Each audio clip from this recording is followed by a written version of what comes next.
right, week 32, Tuesday. Let's do some algebra. So we have 6 C's, or 6 something, 6 groups of C that equals 30.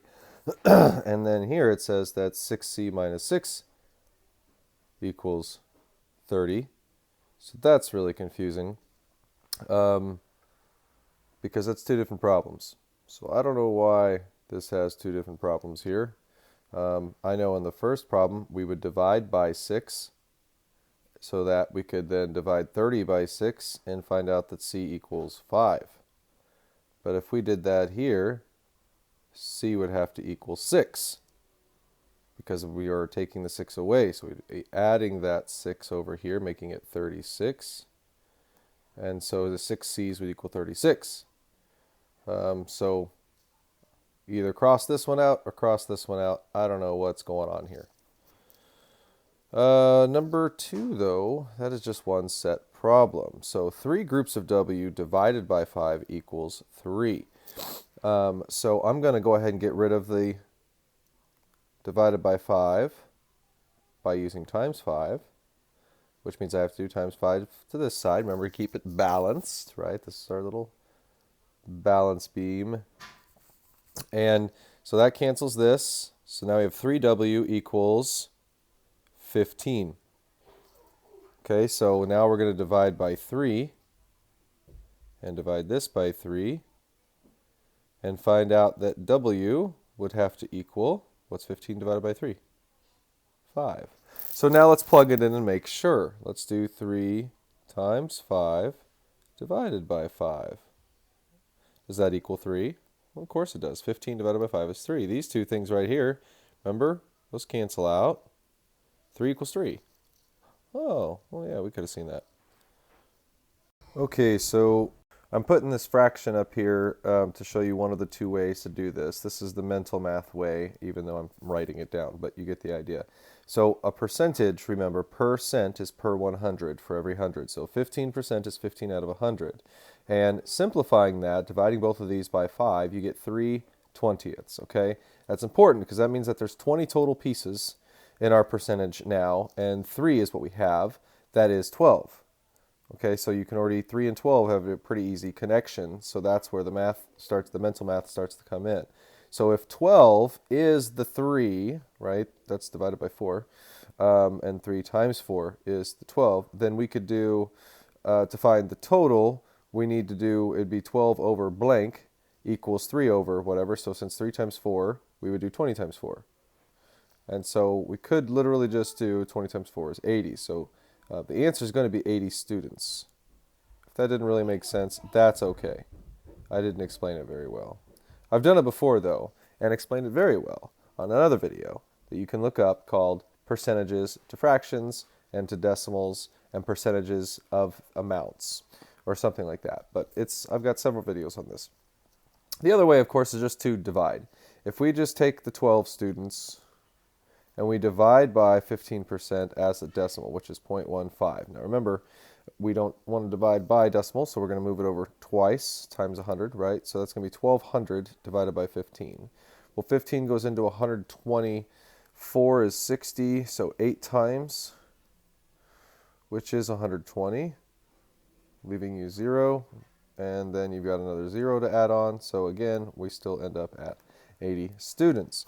Why are we dividing? Because 12 is the part, right? We're saying that this was the mental math, 3/20ths is 12 of the total. And we don't know what that total is. And since it's 3 times 4 to get 12, and they're equivalent, so they need to both be multiplied by the same thing, it's 20 times 4 here, right? And whenever we multiply by a percentage or a fraction, our number gets smaller. When we divide, it gets bigger. And so that basic principle, when you know you're looking for the bigger number, the total, lets me know, oh, I can divide by the decimal or the percentage. If I'm looking for the part, right, not the total, not the whole, then I would be multiplying because that would make my number smaller, and the part is smaller than the whole. Our proportion here is that 4 quarts equals 1 gallon. So that means that a quart is a smaller unit, so it's going to take more. Our magic number here is 4. So we're going to do the 8.5 gallons, and we're going to multiply it by 4, because for every 1 gallon, right, there's 4 of those. So for 2, there'd be 8. 3, there'd be whatever. So we're going to do 8 of them is 32, and then another half of 4 is 34 quarts. And just cross 5 out. Man, these little technological glitches when they wrote this. I didn't write this, but I'm not going to throw anyone under the bus.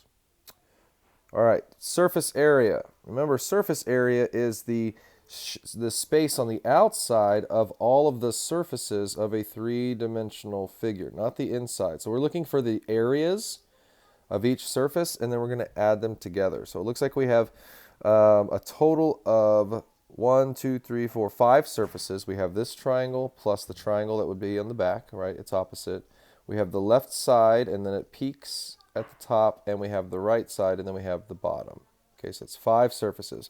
Now the bottom's just a 5 by 8, so I'm just going to get rid of all of my markings and say that this one is 40. The bottom is 40 feet squared because it's 5 times 8, right?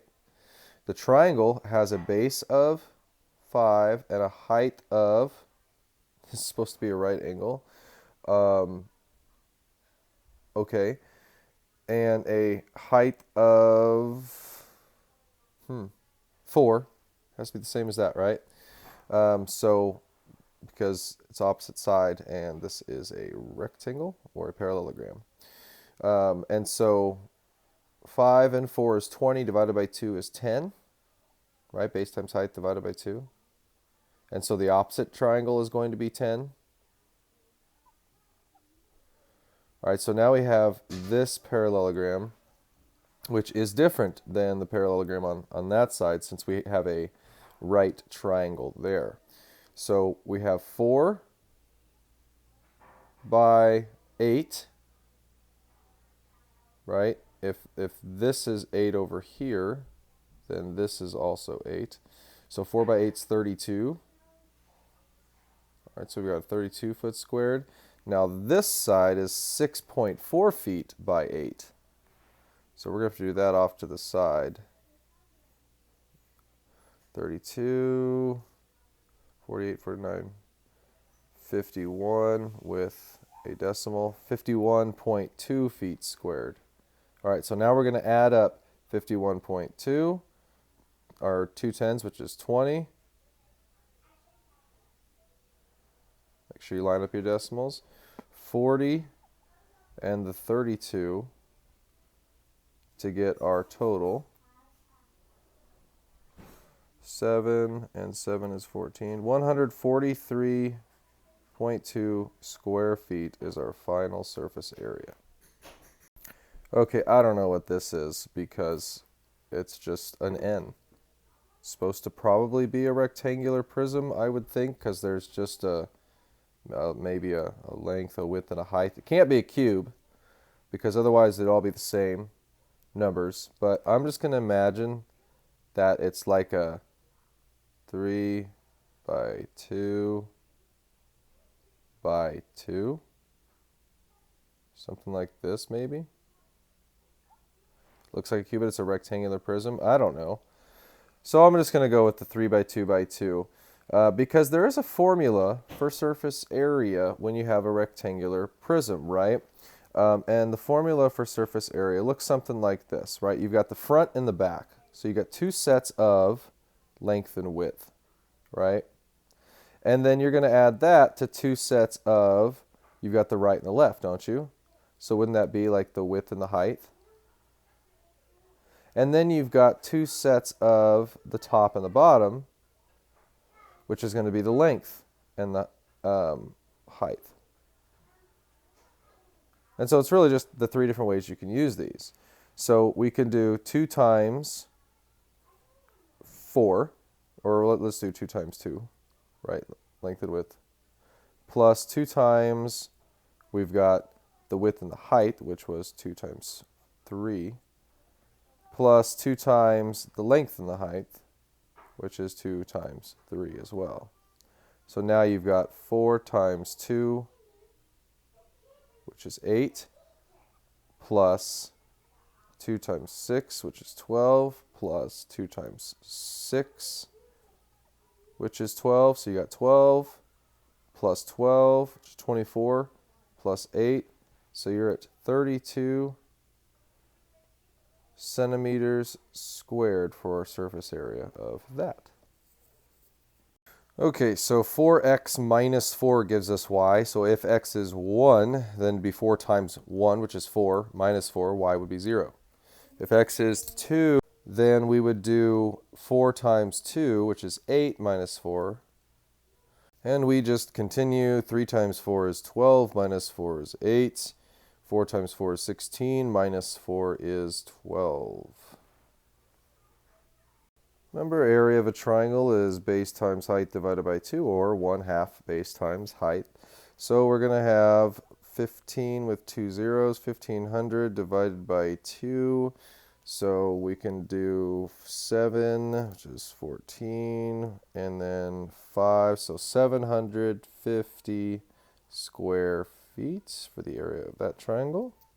And area of a rectangle is just length times width, so 35 units squared, because it didn't tell us what the units were. It didn't say centimeters or feet, so we could use units squared here.